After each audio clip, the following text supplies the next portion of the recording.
Alô, queridos irmãos, amigos, saudações fraternais. Meu nome é Peter Unri e queremos hoje continuar com o nosso tema que abordamos já em 3 semanas diferentes, como lidar com sentimentos e as suas emoções. Realmente estamos vivendo num tempo de muitas emoções especiais, em decorrência da pandemia, em decorrência de desemprego, em decorrência de perigos e assim por diante. E por isso é importante pensar como lidar nessa situação. Nos primeiros 3 estudos já abordamos algumas questões a esse respeito. Vimos que a pessoa precisa conhecer o propósito de Deus nas dificuldades. É importante aceitar o propósito de Deus e é importante ter a confiança do poder de Deus para solucionar. E vimos no estudo da semana passada que Deus determinou uma missão para a nossa vida já antes do nascimento. Deus preparou um corpo para essa missão e Deus determinou o tempo certo para essa missão. E muitas vezes há um longo tempo de espera. E, por fim, Deus determinou também dificuldades para cumprirmos a missão que Ele nos deu. Isso quer dizer, dificuldades fazem parte da nossa trajetória da vida. E nós vimos, conforme declarações de Jó, que os nossos propósitos podem malograr muitas vezes. Porém, nenhum dos propósitos de Deus pode ser impedido quando Deus planejou, vai acontecer. E para isso vamos precisar, então, muito da graça de Deus. Hoje queremos pensar sobre a questão para ser feliz. O que eu preciso? No Japão existe essa estátua intitulada O Vazio da Alma.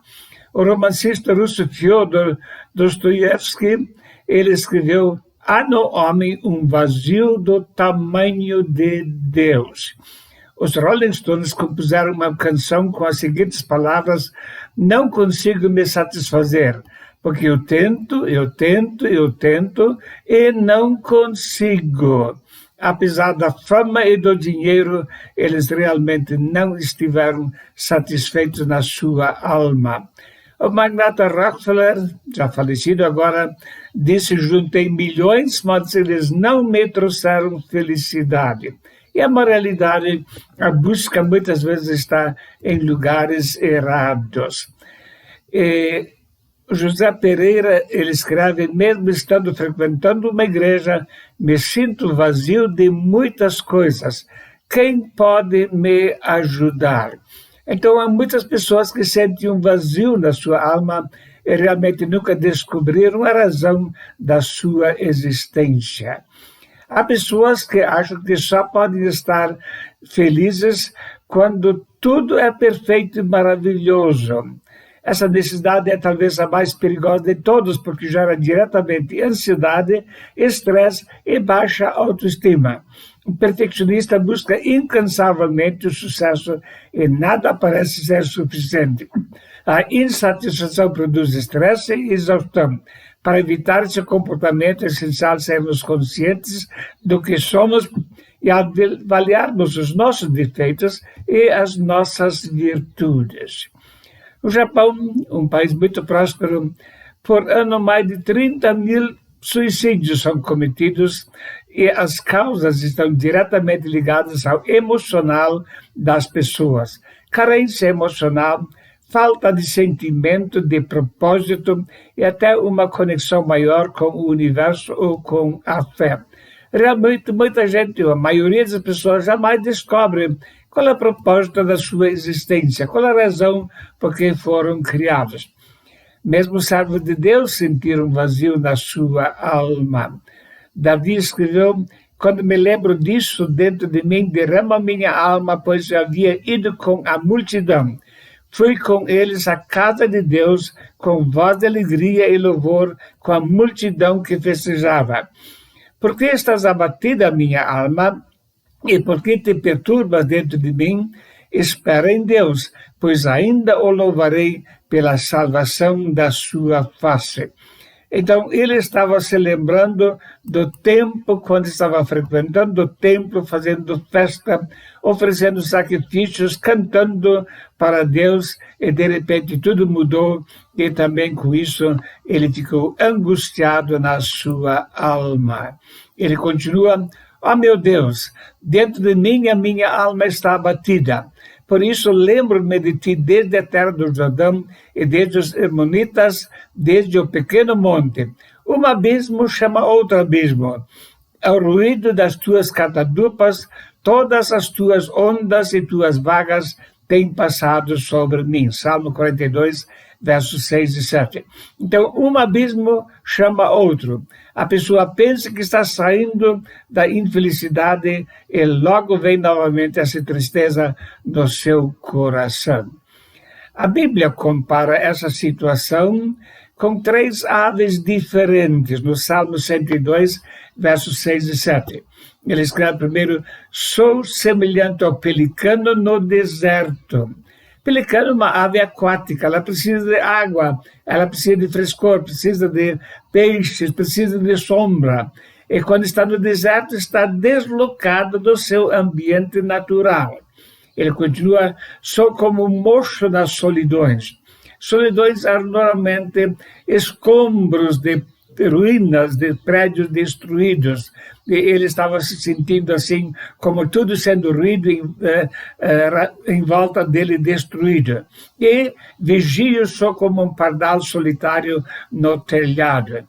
Pardais, em geral, estão em bando. E quando está solitário, é um sinal de que está socialmente desvinculado do ambiente natural dele. Muita gente se sente como pelicano, como mocho, ou como pardal solitário no telhado. Então vem a pergunta: o que eu preciso para me sentir realizado? No Salmo 73, notamos que Asaf achava que precisava de muito dinheiro, pelo menos igual ao que os ímpios estavam ganhando. Porém, ele chega no fim do Salmo à conclusão: não, eu estava enganado. Há pessoas que acham que precisam de constantes aplausos para serem felizes e se sentirem realizados, como foi o caso de Amã na história de Esther.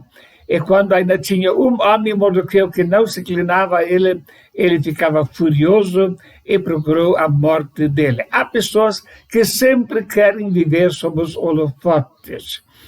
Então, para me sentir realizado, eu não vou achar a felicidade nos aplausos que os outros vão dar. Estou vivendo em busca de coisas e realizações ou buscando a Deus?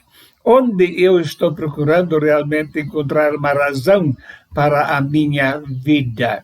Então é necessário repensar essa questão. Qual é a razão de viver de uma pessoa?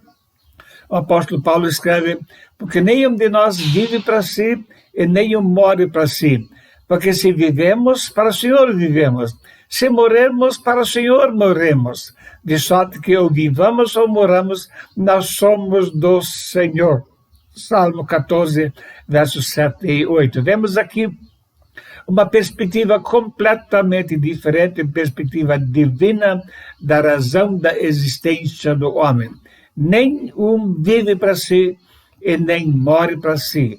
A nossa existência não existe para a autossatisfação, mas para servir ao Senhor. Por isso vivemos. Então, há muitas coisas importantes na vida. A família é muito importante e valorizada na palavra de Deus. Bens materiais também fazem parte da nossa existência.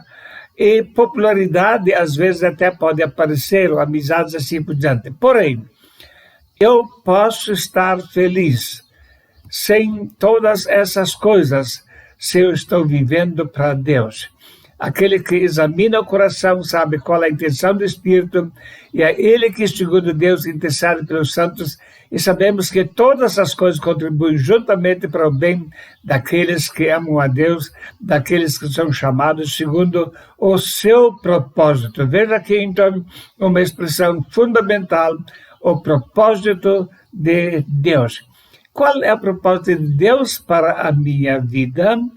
E se eu tenho Deus e vivo no propósito dele, eu vou estar feliz e grato a Deus. Asaf escreveu: quanto a mim, os meus pés quase que se desviaram. Pouco faltou para que escorregassem os meus passos, pois eu tinha inveja dos necios quando via a prosperidade dos ímpios. Mas depois de entrar no santuário de Deus, ele diz: quem tenho eu no céu senão a ti? E na terra não há quem eu deseje além de ti. A minha carne e meu coração desfalecem, mas Deus é a fortaleza do meu coração e a minha porção para sempre. Quer dizer, o que eu preciso para me sentir realmente preenchido, realizado? Eu preciso de Deus. Outros fatores são importantes, mas se eu tenho Deus, eu já tenho tudo que preciso, e se cumpre o propósito dele na minha vida, então eu posso estar seguro, estou vivendo para o propósito que Deus tinha para a minha vida. Abacuque também começou o seu livro reclamando de Deus, mas ele continua na conclusão do seu livro: todavia eu me alegrarei no Senhor, exultarei no Deus da minha salvação. O Senhor Deus é a minha força e fará os meus pés como das servas e me fará andar sobre as alturas.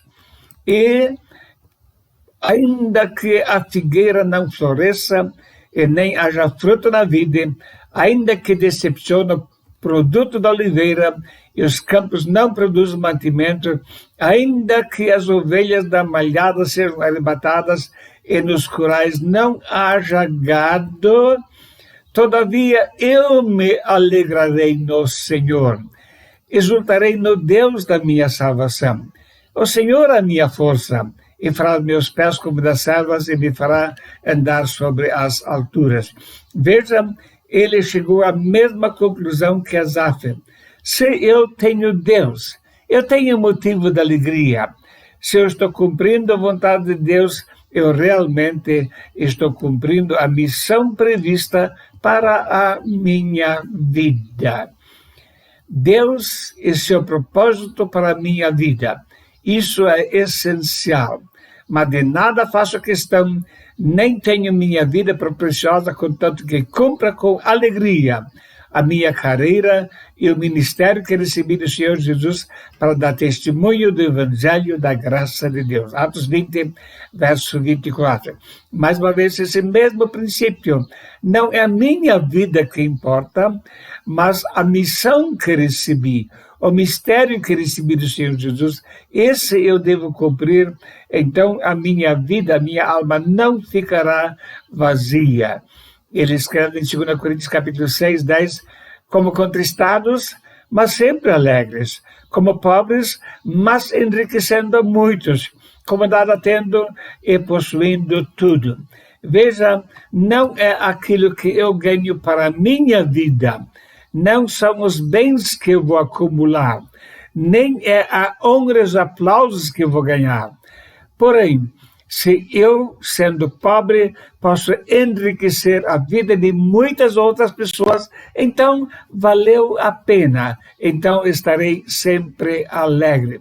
Eu não vou receber uma recompensa de Deus por aquilo que acumulei nesta vida para mim mesmo, mas sim será recompensado a forma como a minha vida está enriquecendo a vida de outras pessoas. Como é que é a nossa situação perante a sociedade, perante a igreja e perante Deus? Estou realmente contribuindo para enriquecer a vida de outras pessoas? Então, essas são as duas condições básicas: andar com Deus e cumprir o seu propósito. Então, eu não vou ter um vazio na minha alma, mesmo faltando muita coisa. Mas se eu tenho Deus e cumpro o seu propósito, então eu posso estar feliz. E nós lemos em 1 Tessalonicenses capítulo 5, 12 e 13, e rogamos aos irmãos que reconheceis os que trabalham entre vós e que presidem sobre vós do Senhor, e vos amoestam, e que os tenhais em grande estima e amor por causa da sua obra, tendo paz entre nós. Então é importante reconhecer o ministério, reconhecer as pessoas que estão enriquecendo a nossa vida, mas não vamos depender disso para a nossa felicidade. E devemos enfrentar a vida com gratidão. Quando Jesus curou 10 leprosos, somente um voltou, e respondendo, Jesus disse: não foram 10 os limpos? E onde estão os 9? Não houve quem voltasse para dar glória a Deus, senão este estrangeiro. É tão fácil reclamar, é tão fácil murmurar. E tantas vezes recebemos bênçãos, aliás, recebemos bênçãos todo dia, esquecemos de dar a glória a Deus, esquecemos de dar graças a Deus. Onde estão os 9?